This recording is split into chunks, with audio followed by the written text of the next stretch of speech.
Hi, I'm Sheila Hamilton. It is World Suicide Loss Survivor Day, and I just want to say I know, me too. Many of you probably remember the moment of where you were when you learned about the death of your loved one. For us, it was December of 2006. It was snowing outside. It could have been one of those winters when we'd be out skiing or sledding or doing any of the number of things that we generally do in winter, but we'd been kind of in a state of limbo because my husband had disappeared the day after a psychiatric stay.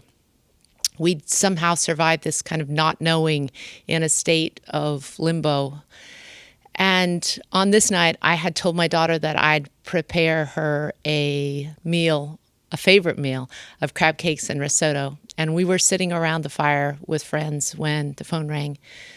And the next part of this, I'll probably always remember like I was in a movie.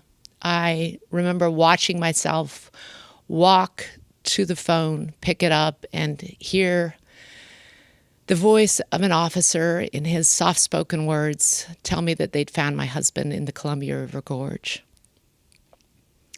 And I remember thinking, I wonder if this is a guy who also desperately loves his little girl.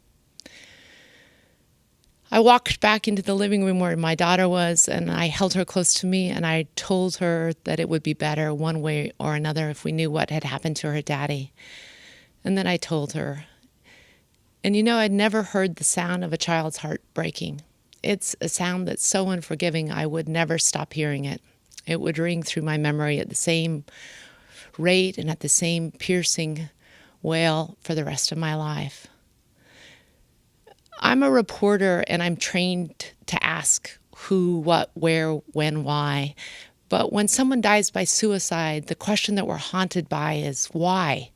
Why, on the one hand, do we engage in this kind of almost futile attempt to forestall our own mortality and then love these people who choose to die by suicide?